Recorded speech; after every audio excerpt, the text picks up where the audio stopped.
impossible to determine each individual's cause of death. They are believed to have been murdered, but who killed them and why is still a mystery.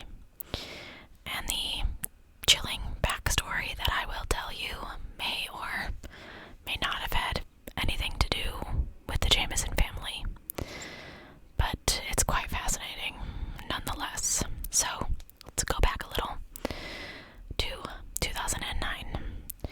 Bobby Jamison, age 44, his wife Sherilyn Jamison, age 40, and their daughter Madison Jamison, age 6, lived in the town of Eufaula, Oklahoma, some 30 miles from where their bodies were found, in an area of the Sandboys Mountains range called Red Oak. The family traveled there because Bobby and Sherilyn were contemplating purchasing a 40-acre plot of land. I'm going to move you down just a little because you're blocking my view here. Their plan was to live in a storage shed that the family already owned. Now, this may have been a spur-of-the-moment decision, as Sherilyn's son from a previous relationship, Colton, saw his mother just 2 weeks prior to the family's disappearance, and he said that she made no mention to him of the family's plan to relocate. And I feel like that's something you would tell your child. On October 8th, 2009, the Jamison family loaded up their pickup truck and headed into the mountains. They were never seen alive again. When the Jamisons were not heard from for several days, a search for the family began in earnest. After 8 days of hunting their whereabouts, police located the family's truck. And that's when things start to get weird. The truck turned up in Latimer County, about an hour drive from the Jamisons' home. Based on the contents of the truck, it really didn't appear that the Jamisons planned on being very far from it for very long. Bobby and Sherilyn's cell phones, wallets, Sherilyn's purse, and the family's poor little doggy were all located in the truck, along with a GPS, maps, and $32,000 in cash. The truck was in good condition, and there were no signs that an accident had occurred. Their family and friends were really just stunned by the amount of money that was found in this truck. Both Bobby and Sherilyn had been on disability at the time of their disappearance, so where the money came from is part of the mystery. Some people suggest that the money was the result of the couple's involvement in dealing drugs. However, those who knew Bobby and Sherilyn struggled to accept that the couple would have brought their daughter with them to conduct a drug deal. Although, as someone who has experienced what drugs can do to a family, if the Jamisons' drug problem was serious enough, or they were high enough on the drug dealing food chain, they absolutely could have taken that little girl along on a deal to buy or sell drugs. I'm not saying that's what they did. I'm saying drugs do powerful things to people, and it changes them. Anyway, although the police located the Jamisons' truck, their poor, starving dog, and other belongings, it would not be until November 16th, 2013, that the Jamisons themselves were found. On that day, just 3 miles from where the truck was located, hunters discovered skeletal remains of 2 adults and 1 child. Forensic testing confirmed that these remains belonged to Bobby, Sherilyn, and Madison. Now,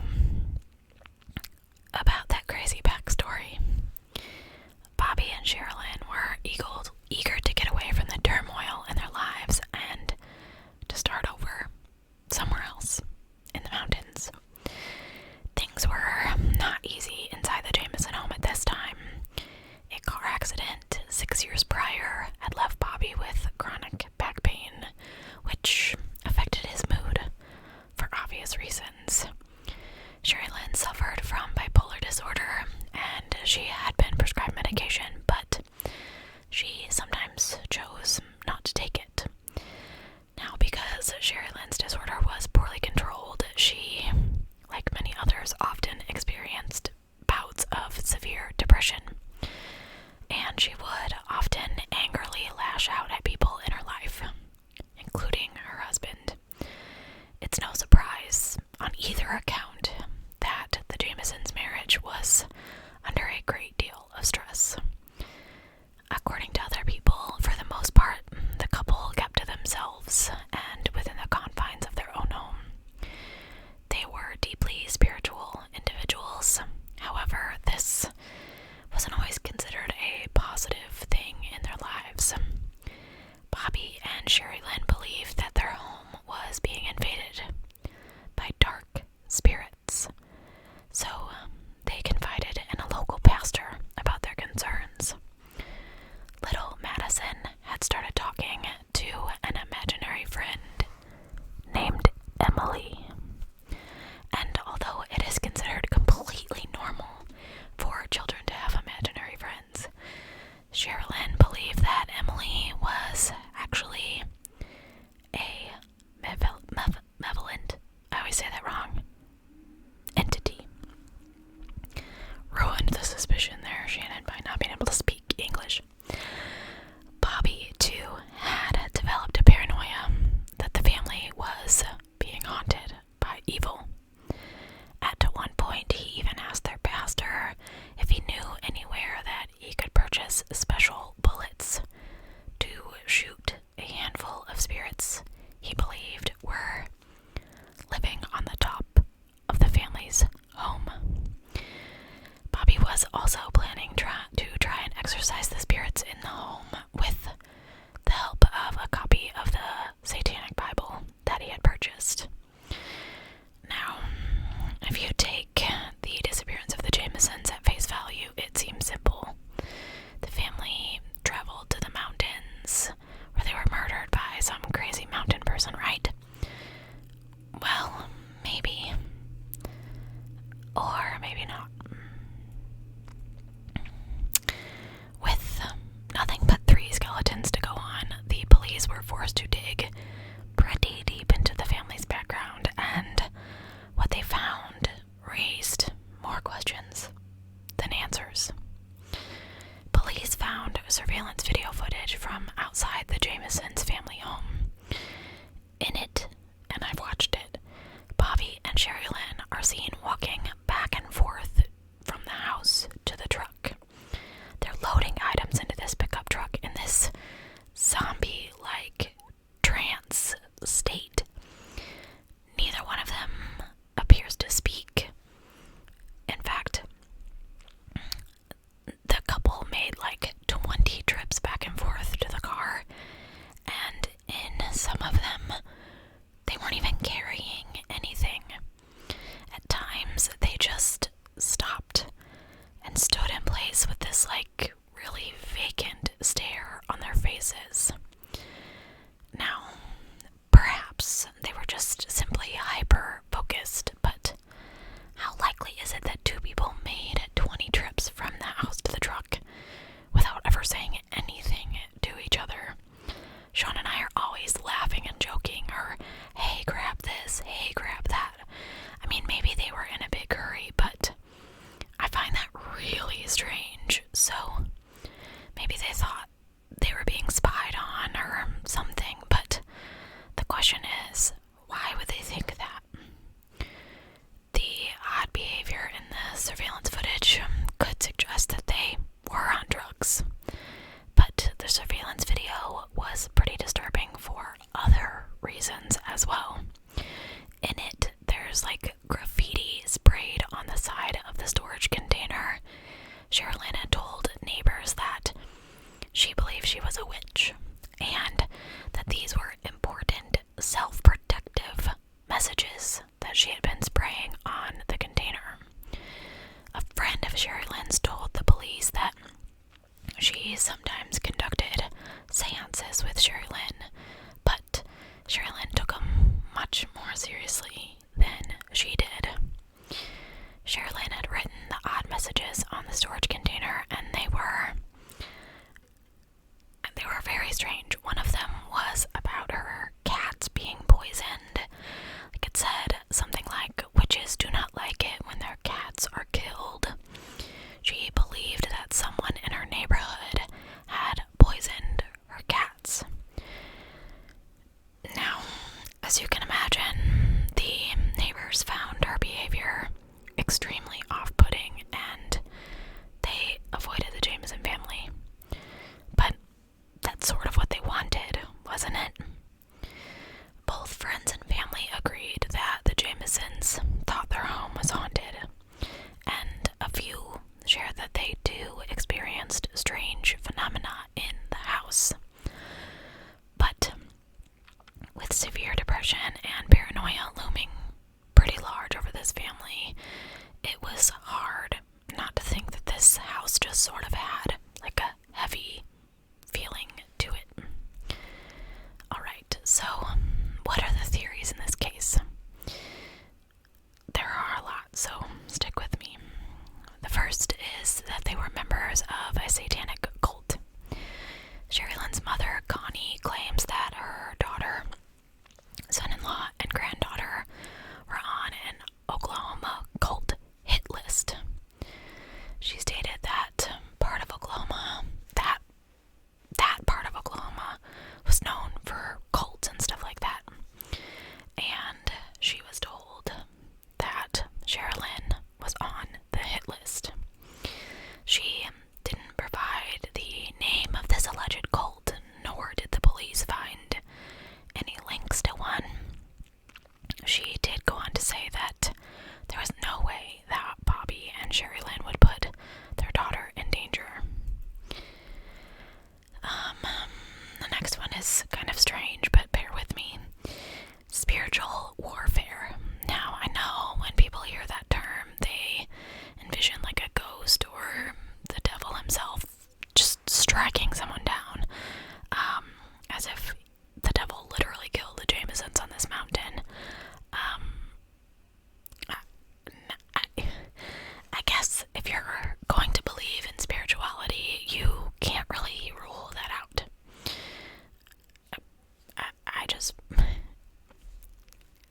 In my experience, however, spiritual warfare is more subtle than that. It's fought through things like mental illness and drugs, both of which are pretty vital aspects in this case.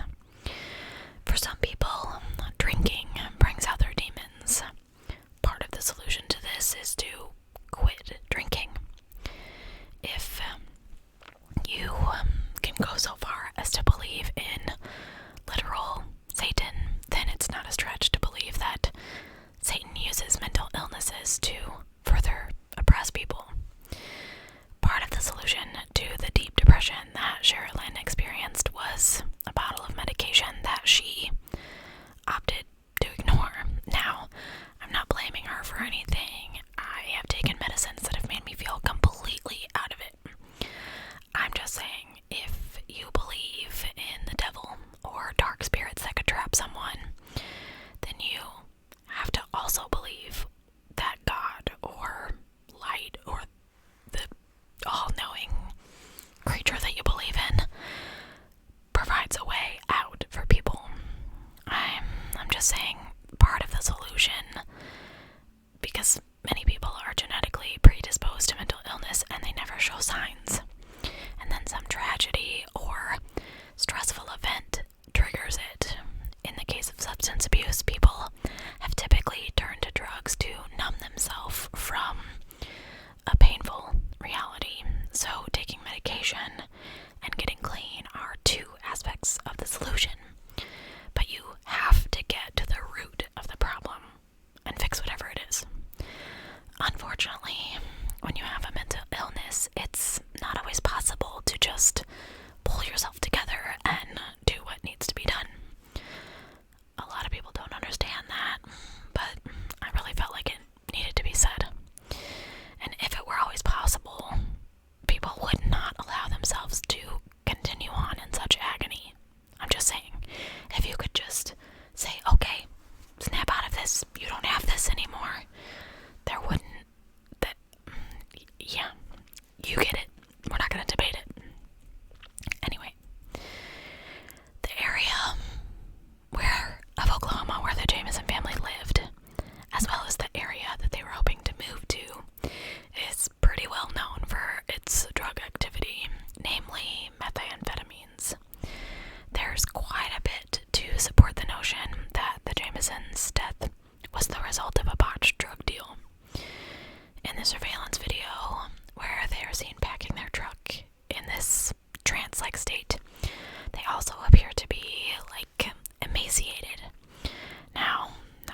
large sum of money found in the Jamison's truck. No one knows where that money came from or what they plan to do with it. They were both on disability, they were on a fixed income, and they were struggling financially, so where did they get their hands on $32,000? That's more than some people make in a year. It seems crazy to me that they would be driving around with that much money in their car. What were they going to do with it? Crystal meth could also account for the couple's erratic behavior. And this is why I do think it's possible that Bobby and Sherilyn would put their daughter in harm's way. Meth can turn people into monsters, and there's nothing more important to a meth addict than meth. I've not been one, but addicts are always focused on whatever it is they're addicted to. So sometimes people just become collateral damage, unfortunately. Now Sherilyn's mother said neither one of them were on drugs, but if you look at this in that way, it could be that her mom is just in denial, or that she's just simply too close to this situation to see the truth. I'm not trying to say, yes, they were trying to put their daughter in harm's way. I'm not even trying to say that they were on drugs. I'm just saying that could be an explanation for what happened. I'm just saying, never say never. It's also possible that their severe mental illness could have culminated into their gaunt appearances. People don't take care of themselves when their minds aren't totally right.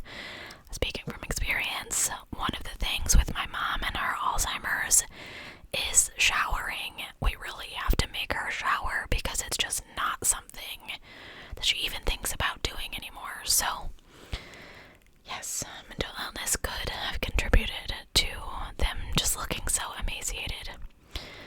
But we don't know, and we won't know. Another theory is that the Jamisons stumbled upon illegal drug activity, saw more than they were supposed to, and that they were killed to be quiet. It seems odd to me, though, that whoever did this, potentially, allegedly, didn't take the money. Now, it could have been left there to not raise suspicions, but no one even knew it was there, so why didn't they take it? Finally, the mountain range was known for its many meth labs, and Bobby had recently reported someone in the local area for running one. Now, if you're a meth dealer or doing meth, do you report people? I don't think so, but the family could have been victims of revenge for that as well. There's another theory that I really didn't want to mention, but I feel like I have to give you all aspects of this case. Bobby's father, Bobby Dean Jamison, we will refer to him as Bobby's dad, wasn't the nicest guy. In fact, Bobby and Sherilyn filed a protective order against him, claiming he had threatened to kill Bobby, Sherilyn, and Madison over some business deals. In the protective order, Bobby alleged that his father was a very dangerous man who thought he was above the law, and that he was involved in prostitutes, gangs, and meth. According to Bobby, his dad hit him with his car on November 1st of 2008. This order of protection was filed just 6 months before the Jamison family disappeared. Bobby's father died 2 months after the family went missing,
she wouldn't have been there with her parents, though.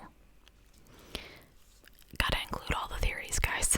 The next is a potential murder-suicide. We've discussed the house wasn't happy. They weren't happy. They weren't stable. Investigators discovered just how shaky their relationship was when they discovered an 11-page, what they call a hate letter, from Lynne to Bobby in the family's truck. In the letter, Lynne raged against her husband. She called him a loner, a hermit who didn't care about his daughter. It was this laundry list full of reasons why Lynne hated Bobby, and she wrote that she wanted a divorce. This theory is supported by the fact that Lynne was known to own a .22 caliber pistol that she carried with her in the truck. Furthermore, the coroner found a small hole in Bobby's skull that may have been from a bullet. Now, police ultimately concluded that this hole was not from a bullet. Local hunters disagreed, though. However, neither Lynne nor Madison had any injuries to suggest they had been shot. Moreover, a gun has never been found. The gun has never been found. If Lynne had used it to kill herself and her family, one would think it would be found at the crime scene, or somewhere close by, or that all three of the family members would have been shot. Lynne's friend Nikki explained the hateful letter that Lynne wrote to her husband. She said she would write things down when they came into her mind, and then she would move on. She loved her husband. The next theory is they're all a little twisted, but white supremacists. Apparently, Nikki got a phone call shortly after the Jamison story appeared on the Investigation Discovery show Disappeared. She got a phone call that this caller informed her that she once belonged to a white supremacy group, and she had seen a book containing the names of people that people in this group had a problem with and that needed to be taken care of. The caller said she tried to memorize the names in the book and that she would go home and look these people up on the internet. Many of the names came back to missing persons cases, including the Jamisons. The woman also told Nikki about the insignia on Bobby's wedding ring, which apparently few people knew about.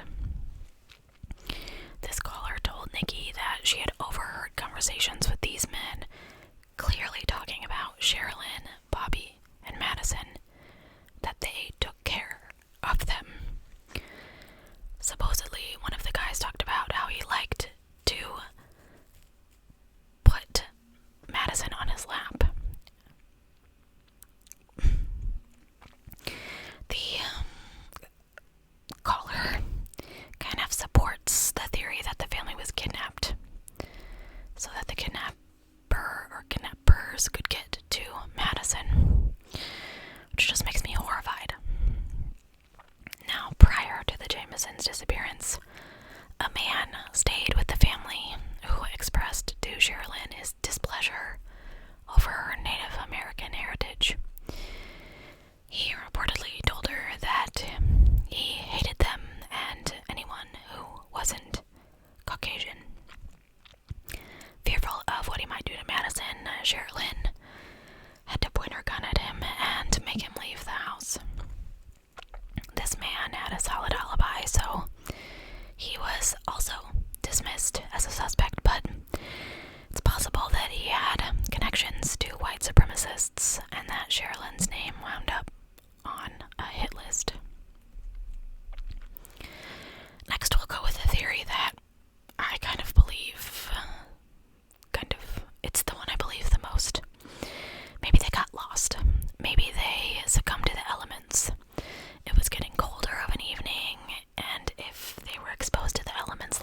bodies were found 3 miles from the truck, and people who knew Bobby said there was no way he would have been able to walk that far with his back problems.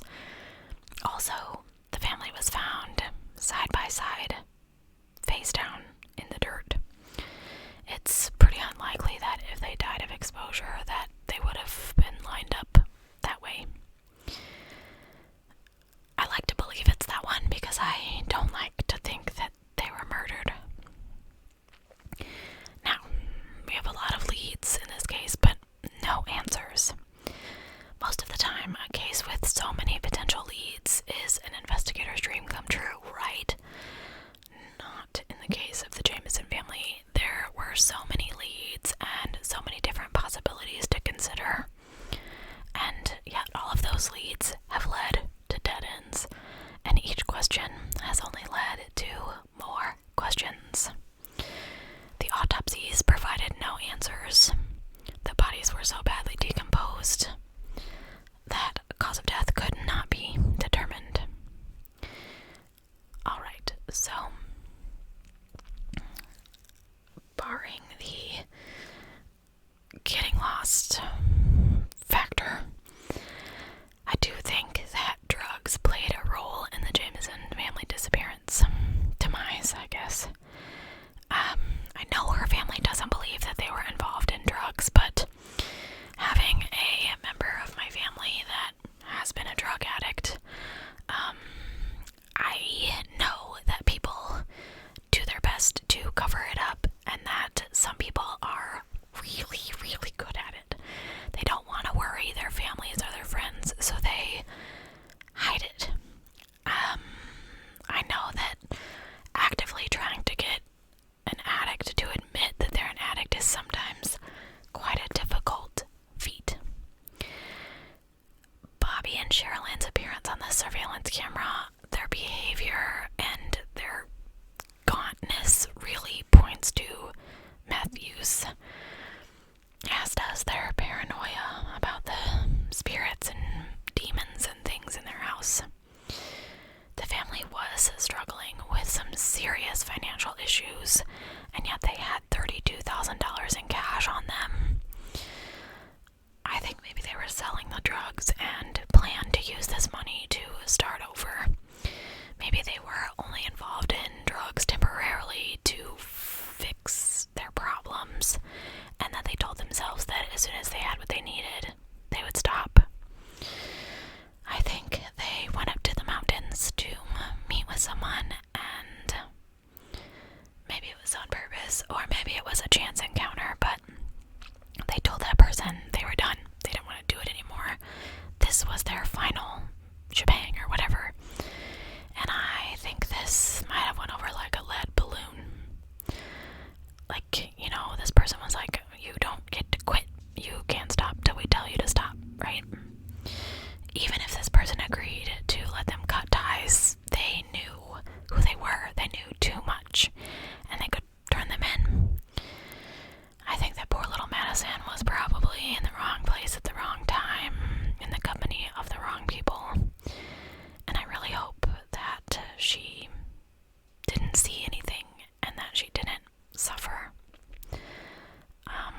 I don't think that this case will ever be solved.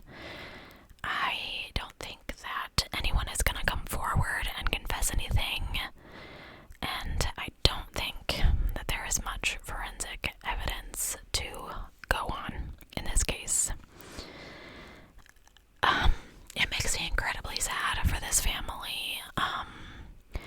You know, sometimes you get mixed up in things without even realizing it. I'm not saying that drugs are, you know, the case, but, you know, like you're far into something before you realize that you're far into it.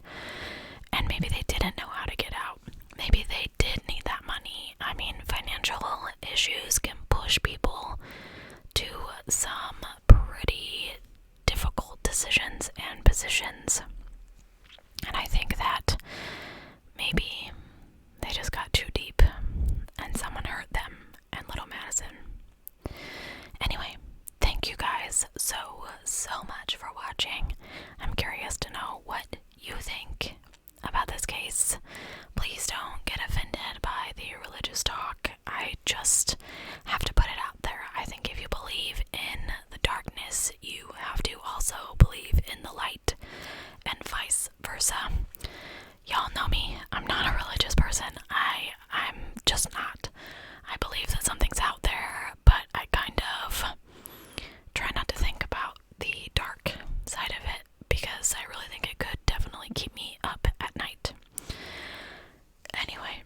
gonna shut up now, and I will see you guys in 2 days for another video for Spooktober.